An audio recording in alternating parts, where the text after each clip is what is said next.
buenas tardes. Eu poderia falar em português, mas correria o risco de vocês não me entenderem. Poderia também tentar falar em castelhano, pero esta não me parece uma boa ideia, porque o meu espanhol não é melhor do que o português do presidente Lula. So I will speak in English, slowly and softly, as a morning wind.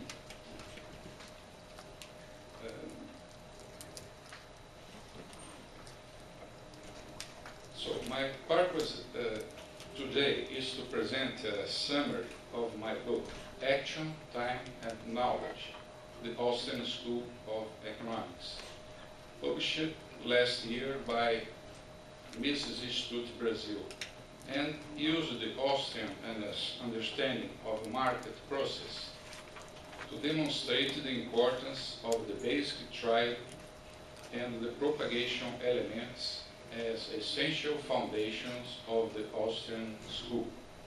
It's a very simple book, and I wrote it to my students who are permanently poisoned by the dark forces of Keynesian and monetarist textbooks.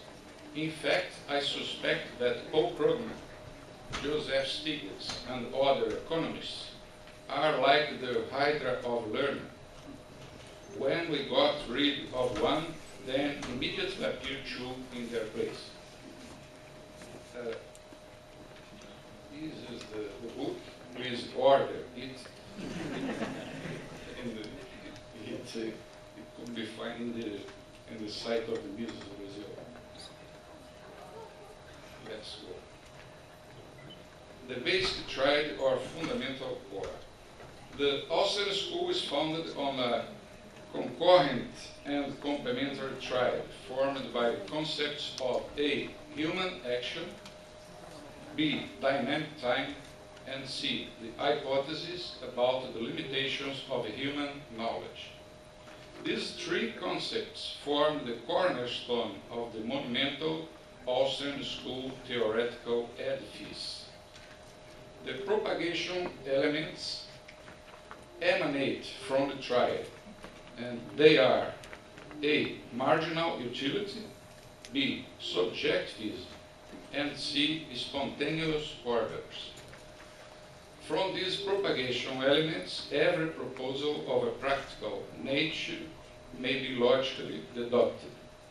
I will not describe each of these 6 elements because you all know them.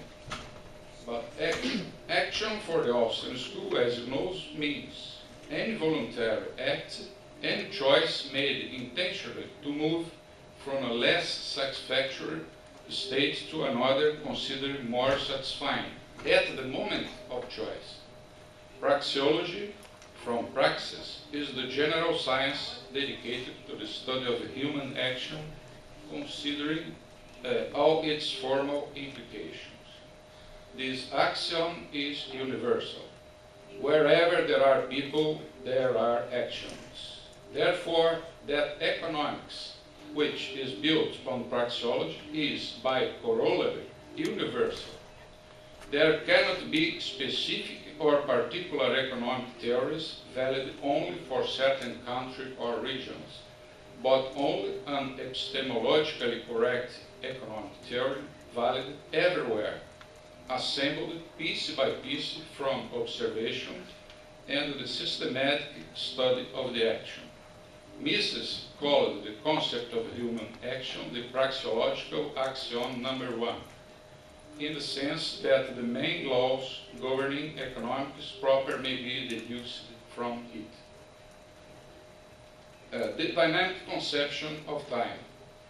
This is the second component of the triad, the dynamic conception of time, or subjective time, or even real time, in which time ceases to be a static category described by a single horizontal axis to be redefined as the continuous flow of new experience, which is not in time, as in the static or Newtonian concept, but becomes time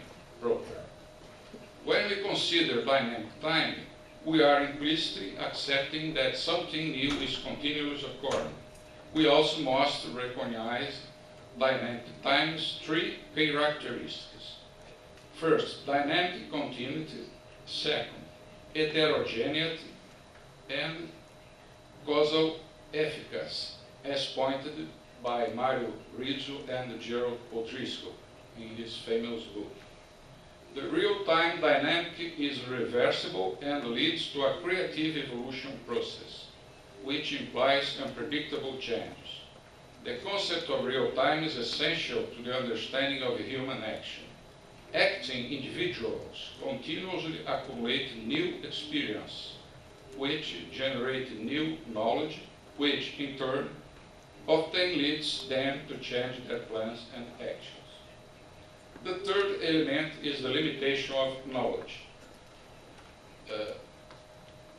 The epistemological treatment of the undeniable fact that human knowledge always contains components of uncertainty and unpredictability, which confer to every human action unintended effects that cannot be a priori calculated.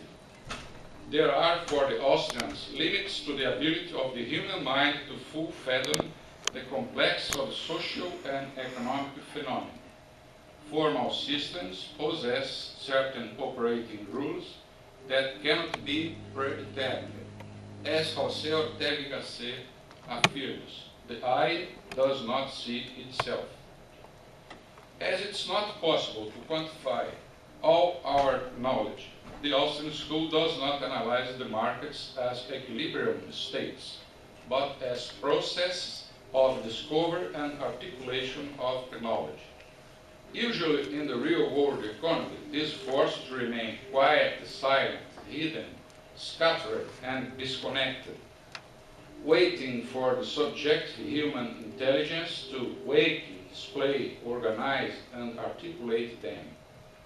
This third nucleic hypothesis of the Austrian school, for many scholars of epistemology, is the most important. However, I prefer to consider it on equal footing with the first two, believing that by doing so it is easier to highlight the interactions and interdependence among the three.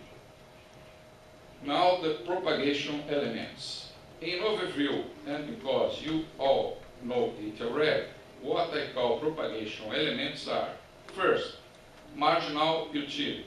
You all know what that means. Second, subjectivism.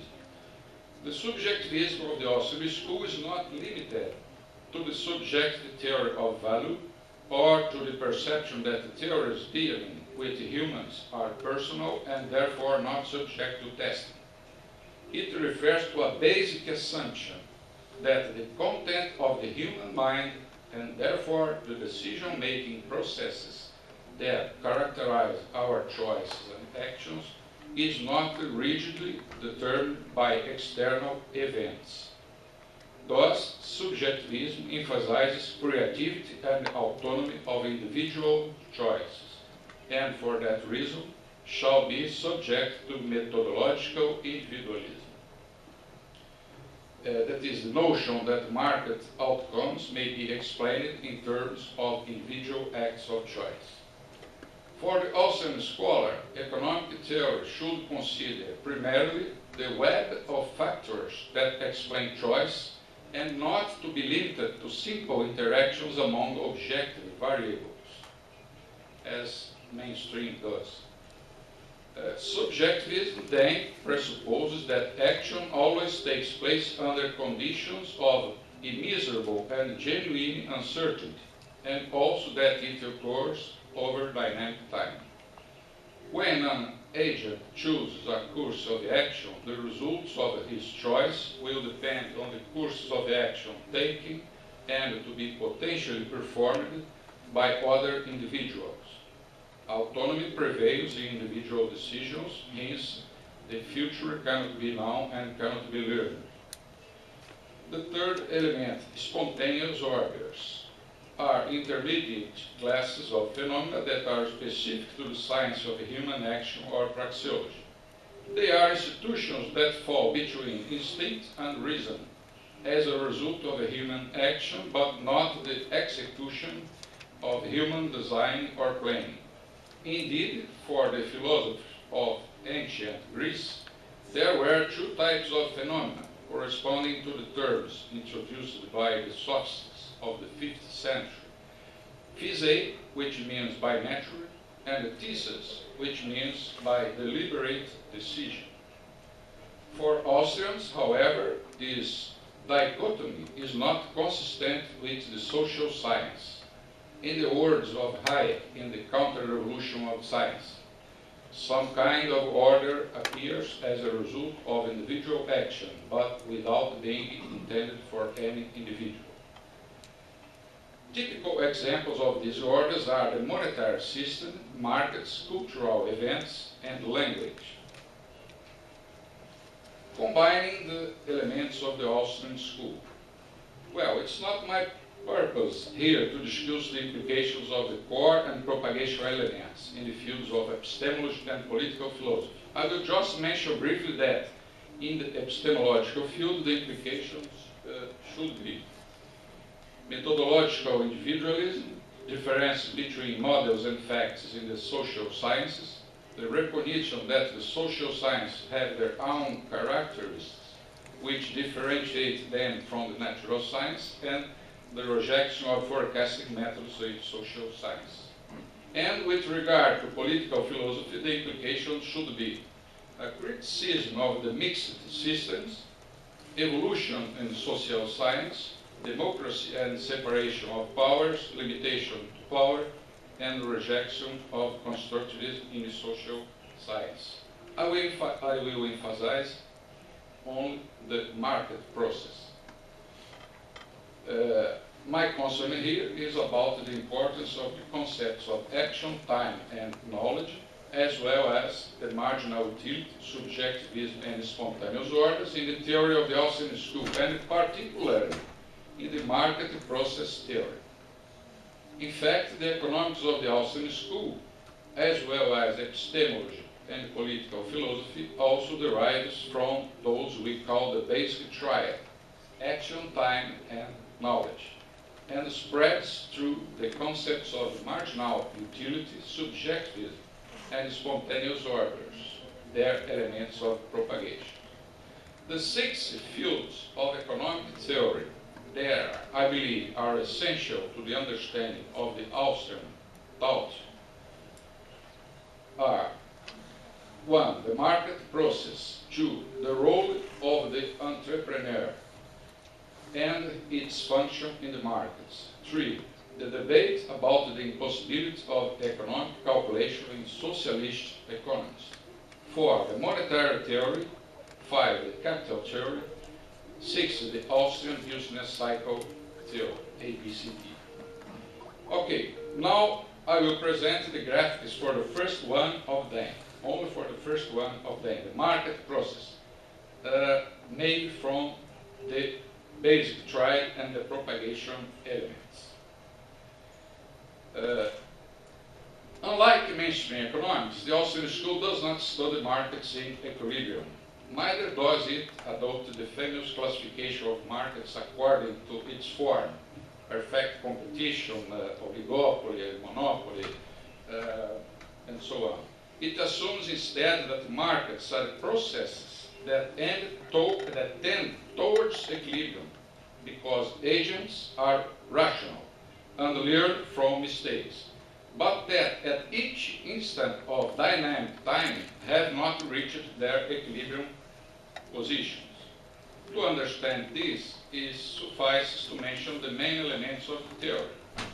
First, markets are moved by the action of its participants, both on the demand and supply sides. Second, human action takes place over dynamic time, where each moment is a learning opportunity.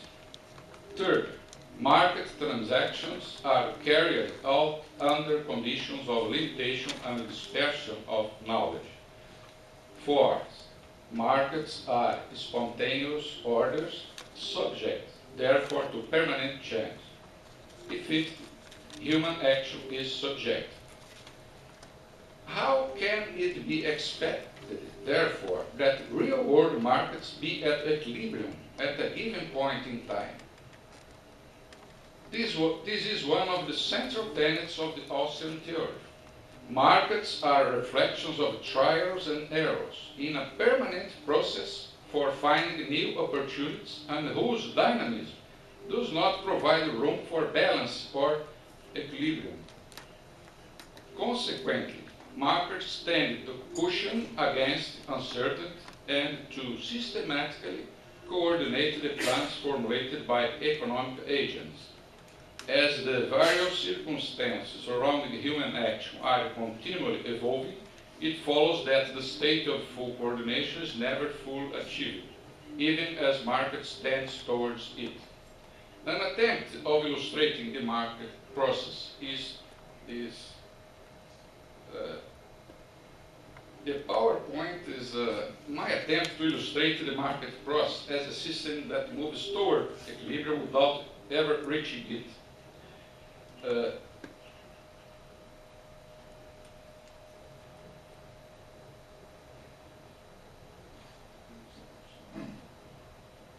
This is the market at the moment of time t.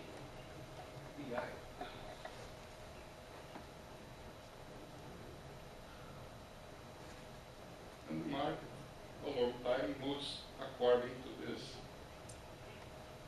At any given point in time, the graphic represents that equilibrium would have been achieved at the vertex of a cone. According to Austrian theory, in the course of real time, equilibrium can't be achieved because 1. Individual actions, 2. Changes in knowledge, and 3. Market conditions, once changed, become permanent. For this reason, the point that would balance supply and demand at time t no longer will be an equilibrium point at Tm, and so on. This is a process without end.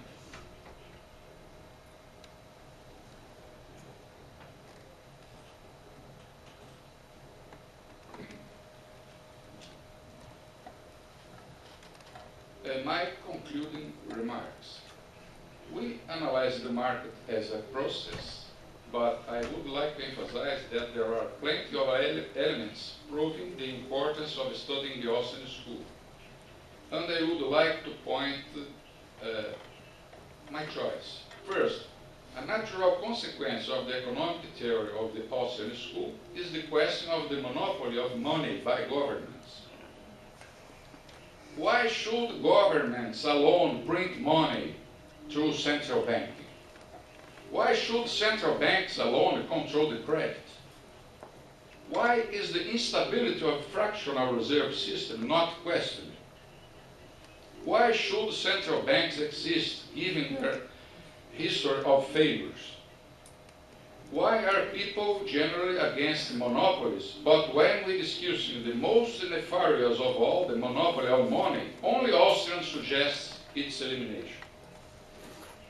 Second, the current crisis represents a great opportunity for the advance of Austrian theory and the abandonment of the wrong approaches of mainstream economics, such as the various forms of Keynesianism and monetarism.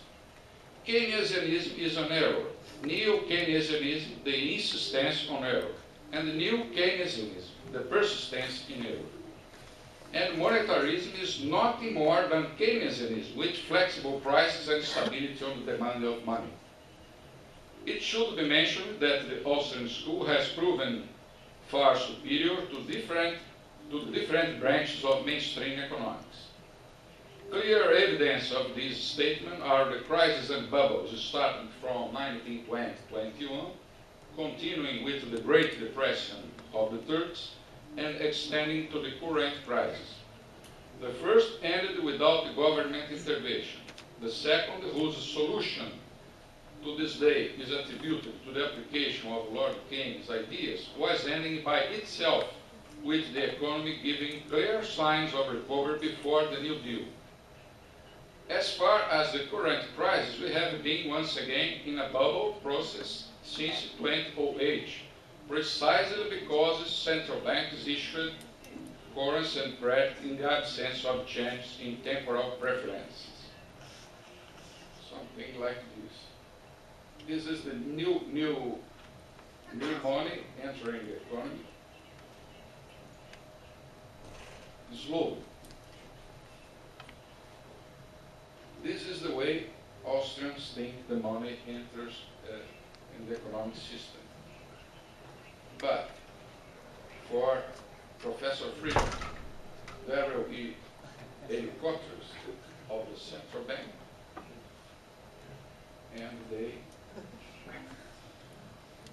and all prices will rise in the same proportion. Relative prices will not change. The monetarist view. This is Lord Keynes turning stones into bread. The magic one. The more the government spends, the better the multiplier effect will enrich all. Like Paul Krugman and Stiegler and others. It will occur something like this.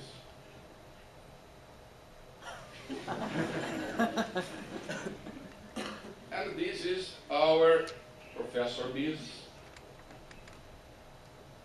The new money enters in one specific point of the structure of production and then spreads. This is the true thing that happens. In short, the Austrian theory explains the real world better than the alternative theories. And I think that our task, we, the Austrians, is to make it occupy the place it deserves. It's a difficult task, but it's not impossible. Thank you.